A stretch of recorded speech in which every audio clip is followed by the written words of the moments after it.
वैशाख पूर्णिमा व्रत कथा। वैशाख पूर्णिमा के दिन ही महात्मा बुद्ध का जन्म हुआ था, इसलिए इसे बुद्ध पूर्णिमा भी कहते हैं। कहा जाता है कि इस व्रत के प्रभाव से अकाल मृत्यु का भय नहीं रहता है। साल में यह पूर्णिमा सबसे श्रेष्ठ मानी जाती है। इस दिन को वैशाख स्नान और भगवान शिव के मंदिर में लगी जल धारा को पूर्ण करके अर्चना करनी चाहिए। पुराणों में वैशाख पूर्णिमा को अत्यंत पवित्र और फलदायी माना गया है।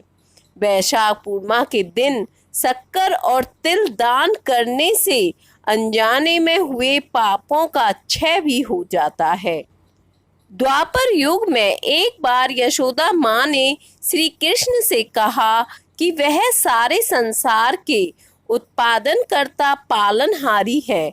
वह उन्हें ऐसा व्रत बताएं जिसको करने से मृत्यु लोक में भी स्त्रियों को विधवा होने का भय न रहे तथा वह व्रत सभी मनुष्यों की मनोकामनाएं पूर्ण करने वाला हो। श्री कृष्ण जी उन्हें ऐसे एक व्रत को विस्तार से बताते हैं कि सौभाग्य की प्राप्ति के लिए स्त्रियों को 32 पूर्णिमाओं का व्रत करना चाहिए। यह व्रत अचल सौभाग्य देने वाला और भगवान शिव के प्रति मनुष्य मात्र की भक्ति को बढ़ाने वाला व्रत है। यशोदा जी कहने लगी कि इस व्रत को मृत्यु लोक में किसने किया था? श्री कृष्ण ने कहा कि इस भूमंडल पर अनेक प्रकार के रत्नों से परिपूर्ण कातका नाम की एक नगरी थी। वहां चंद्रहास नामक राजा राज्य करता था। उसी नगर में धनेश्वर नाम का एक ब्राह्मण था और उसकी स्त्री बहुत ही सुंदर थी, जिसका नाम रूपवती था। दोनों ही उस नगरी में बड़े प्रेम से रहते थे। उनके घर में धन धान्य आदि की कोई कमी नहीं थी, परंतु उनको बहुत बड़ा दुख था कि उनकी कोई संतान नहीं थी। एक समय एक बड़ा योगी उस नगरी में आया। वह योगी उस ब्राह्मण के घर को छोड़कर अन्य सभी घरों से भिक्षा लेकर भोजन किया करता था। वह रूपवती से कभी भिक्षा नहीं लेता था। एक दिन वह योगी रूपवती से भिक्षा ना लेकर किसी अन्य घर से भिक्षा लेकर गंगा किनारे जाकर प्रेम पूर्वक खा रहा था। तभी धनेश्वर ने योगी को ऐसा करते हुए देख लिया था। अपनी भिक्षा के अनादर से दुखी होकर धनेश्वर योगी से कहता है कि वह सभी घरों से भिक्षा लेता है, लेकिन वह उसके घर से भिक्षा कभी नहीं लेते हैं। उसका क्या कारण है? योगी ने कहा कि निसंतान के घर की भीख पतितों के अन्न के समान होती है। जो पतितों का अन्न खाता है वह भी पतित हो जाता है। क्योंकि वह निसंतान है, इसलिए पतित हो जाने के भय से वह उनके घर की भिक्षा नहीं लेता। धनेश्वर यह बात सुनकर बहुत दुखी हुआ और हाथ जोड़कर योगी के पैरों में पड़ गया और कहने लगा कि यदि ऐसा है तो वह उसे पुत्र प्राप्ति का उपाय बताएं। वह सब कुछ जानने वाले हैं, वह उस पर अवश्य कृपा करें। धन की उसके घर कोई कमी नहीं है, लेकिन कोई संतान ना होने के कारण वह बहुत दुखी रहता है। वह उसके इस दुख का हरण करें। यह सुनकर योगी कहने लगे कि उन्हें चंडी की आराधना करनी चाहिए। घर आकर उसने अपनी स्त्री से पूरी बात कहकर स्वयं वन में चला गया। वहां उसने चंडी की उपासना करनी शुरू कर दी और उपवास भी किया। चंडी ने 16वें दिन उसको स्वप्न में दर्शन दिया और कहा कि उसके यहाँ पुत्र होगा, परंतु वह 16 वर्ष की आयु में ही उसकी मृत्यु हो जाएगी। यदि वह दोनों स्त्री पुरुष 32 पूर्णिमाओं का व्रत विधि पूर्वक करेंगे तो वह दीर्घायु हो जाएगा। जितनी उनकी सामर्थ्य है, आटे के दिए बनाकर शिव जी भगवान का पूजन करना, परंतु पूर्णिमा के व्रत 32 होने चाहिए। प्रातःकाल होने पर इस स्थान के समीप एक आम का वृक्ष दिखाई देगा। उस वृक्ष पर चढ़कर फल तोड़कर शीघ्र उसे अपने घर चले जाना और अपनी स्त्री को सारा वृतांत बताना। ऋतु स्नान करने के बाद वे स्वच्छ होकर श्री शंकर भगवान का ध्यान करके उस फल को खा लें। तब शंकर भगवान की कृपा से वह गर्भवती हो जाएंगी। जब वह ब्राह्मण प्रातः काल उठा तो उसने एक स्थान के पास ही आम का वृक्ष देखा जिस पर बहुत सुंदर आम के फल लगे हुए थे।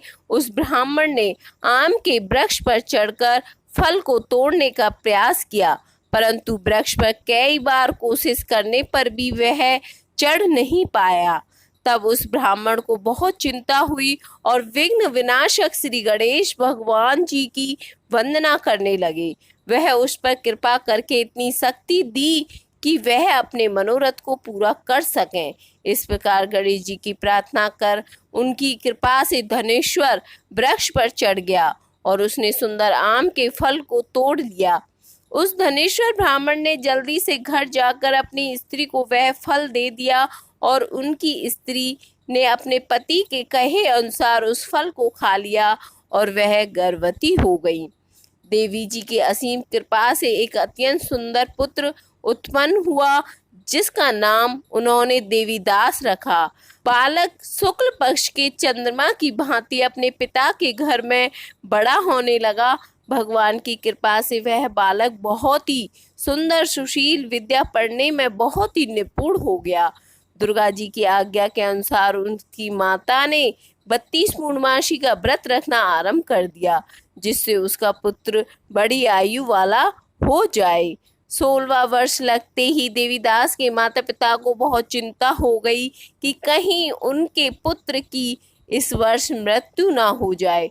उन्होंने अपने मन में विचार किया कि यदि यह दुर्घटना उनके सामने हो गई तो वह कैसे सहन करेंगे। इसलिए उन्होंने देवीदास के मामा को बुलाया और कहा कि उनकी एक बहुत बड़ी इच्छा है।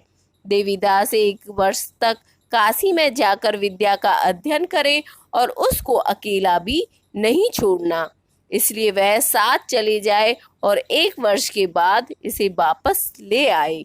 तब सारा प्रबंध करके उनके माता पिता ने देवीदास को एक घोड़े पर बिठाकर उसके मामा के साथ ही भेज दिया, परंतु यह बात उन्होंने मामा या किसी और को नहीं बताई। धनेश्वर ने अपनी पत्नी के साथ माता भगवती के सामने मंगल कामना तथा दीर्घायु के लिए भगवती की आराधना और पूर्णमासियों का व्रत करना आरंभ कर दिया। इस प्रकार बराबर 32 पूर्णमासी के व्रत को उन्होंने पूर्ण किया। कुछ समय के बाद एक दिन वह अपने दोनों मामा भांजे रात बिताने के लिए एक गांव में ठहरे हुए थे। वहां पर एक ब्राह्मण के सुंदर लड़की का विवाह होने वाला था। जहां बारात रुकी हुई थी, इसके बाद लड़की देवीदास के साथ विवाह करने के लिए कहती है, लेकिन देवीदास अपनी आयु के बारे में बताता है और कहता है कि उसकी आयु बहुत कम है। लड़की ने कहा कि जो गति उनकी होगी वही उसकी होगी।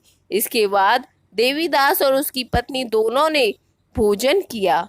सुबह देवीदास ने अपनी पत्नी को 3 नगों से जड़ी हुई एक अंगूठी, रूमाल दिया और बोला उसका मरण और जीवन देखने के लिए एक पुष्प वाटिका बना लें, और यह भी कहा कि जिस समय और जिस दिन उसका प्राणों का अंत होगा यह फूल सूख जाएंगे, और जब यह फिर से हरे हो जाए तो जान लेना कि वह जीवित है।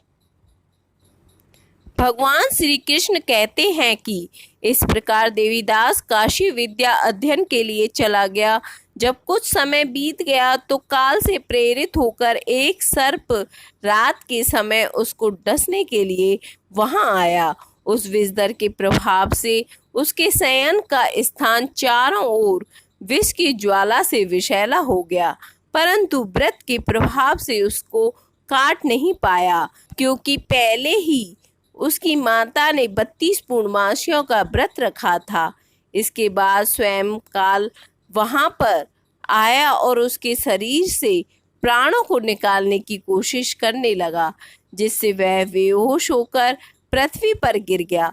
भगवान की कृपा से उसी समय माता पार्वती के साथ भगवान शंकर जी वहां पर आए। उसको बेहोश दशा में देखकर पार्वती जी ने भगवान से प्रार्थना की और कहा कि इस बालक की माता ने पहले ही 32 पूर्णमासियों का व्रत किया है और वह उसे प्राण दान दें।